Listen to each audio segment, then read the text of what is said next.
What up guys, Sanctum Squad are back again, and are you sick of losing the die roll? Well, worry no more, because we've got an OTK Cyber Dragon deck profile ready right now. Take it away, Jake. Alex Photon said that as well. He said like the video was really good, but he said I've got to try and squeak my voice a bit because I sound like Darth Vader. Who? Alex Photon, Darth Vader. You know the guy from Star Trek? Oh. So for the Cyber Dragon monsters, we play just one of the OG one, and then 3 of the good little ones. So just for the one of this, you don't really need to play more than one unless you play Machine Dupe. And I've tried to stray away from that card just because that card inherently is sort of like a combo orientated card, and I wanted as many standalone good cards as possible. It also just really sucks to draw multiples of this, and it actually conflicts with a lot of like the hand trap cards we play in this deck. Core is like the most ideal one that you see. Just being able to grab you any Cyber Spell drop from the deck is obviously really powerful. The fact that you can turn this guy into Almiraj to make the repair plan live is really strong. And like, just in case you weren't aware, the important part about these Cyber Dragon monsters is that they literally just have Cyber Dragon in the name, because then that means that you get to access the powerful extra deck monsters. A lot of the time their effects are not actually like really sort of potent, but it doesn't matter because you're fusing using your opponent's monsters. Like the way that like Cyber Dragon mechanics sort of like works is essentially all of them are like super polys in a sense. Hers is actually my favourite one. This one adds a Cyber Dragon from your deck or gravity hand. So if you're adding from your deck, you can only add this one. But then if you've got any of these guys in the grave, then they can actually like grab those ones back, and this can actually like grab another copy of itself. And to be honest, if this card didn't search specifically Cyber Dragon, I probably wouldn't even play this card at all. And then Nachster, this one's really cool as like an extender. It's got some pretty cool interactions with Dingirsu, which we'll get to a little bit later. And then we just play 2 copies of Galaxy Soldier. You never sort of like really need 3 because you can like search this through core and through repair plan. Well, through the same card, I suppose. But this card's like really strong. It gets you to the Cyber Dragon Nova, which then gives you another monster on the field and then gets you into Infinity. This card's pretty like standard for Cyber Dragon. And then I'm actually trying like a Mech Knight package within the deck. So for like the standard ones, I play 2 purple, 1 blue, 1 indigo, and then just 1 Dingirsu. So the reason why I chose this ratio in particular is because I really don't want to see any of these in multiples at all, especially like these ones, because like you only need to see 1 and you actually just get to see all of them anyway. So like you don't really need to like clog your hands on too many of these. All of them are sort of like fine individually anyway. So like this one's level 8, so you can make rank 8s with it. This one gets you to Dingirsu anyway, so that one's really good.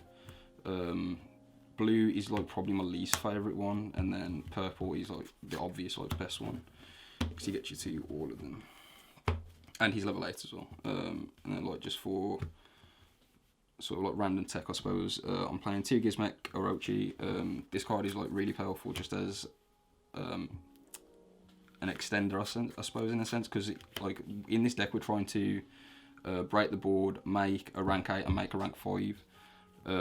And then at the end of the combo you kill them with Verte Anaconda and the Overlord Fusion, so this gets you into like the rank 8, sorry. And this card's just like pretty good in general in this deck because you can like summon it after you've summoned like Nachster and stuff like that because it's a machine monster. And then for like hand traps, which you just sort of have to play because the format at the minute is quite ridiculous. So we play 3 Nibiru, 3 Phant, 3 Mourner and 3 Vela. So Nibiru is obviously just really powerful against any sort of combo deck. It's also important that this card's a light monster for Galaxy Soldier. Phantazmay. This card is sort of, I think this card's really important if you are sort of playing a deck like this at the minute where you want to go second, because you need to find out to either stop their combo or to break their board, and this card like digs into your deck to get you there. And like these are also just like additional damage on the board as well. Like they are big monsters. Mourner. I chose to like try Mourner over Ash in this particular list because we're playing Phantazmay. So the idea is that when they summon Needle Fiber and then we drop Phantazmay, I want to be able to get a card off the Phantazmay draw, which can then negate the Auroradon that comes out. So like both of these cards do that. whereas like Ash doesn't. I actually just want to stop the tokens coming out at all, like full stop. So that's why we chose this over Ash in that sense. And then Veiler, just like one of the best generic hand traps, and it's also a light monster for the Galaxy Soldier if you draw it as your 6th card. And then just for more like going second stuff, I just play 3 of the Machine Kaiju. I'm quite upset, to be honest, that the format has gone the way that it has, and like we're just like ending on ridiculous boards of like 700 negates, because I really like to play in Slumber in this deck, because what you can do is you can Slumber, give them this one, and then give yourself a level 8 one, and then you make it, you contact this way, and then you can make a ding that way. But like I just don't think it's the right format at the moment to play Slumber. But this one is like perfectly fine still. It's actually just like one of these, along with a Cyber Dragon, can actually break like a full unbreakable board. So I still want to play them. And then just for the spells, just play 3 Cyber Emergency, 2 Repair Plant. These basically just do the same things. This one's better to like open with, but this one is the better card because this one can search like the Kaiju, it can search the Galaxy Soldier. And then just the last spell is 1 Overlord Fusion to kill them with the Verte Anaconda. For the extra deck, we play 2 copies of Megafleet and then 1 copy of Fortress. This one is basically just to contact away the Kaiju that you give them, on top of like sort of like auto winning any Orcust that you play against. And then it's also really relevant that this card's level 8, because then this card gets you into the Ding and the other guy that we play. This one's just really good generically.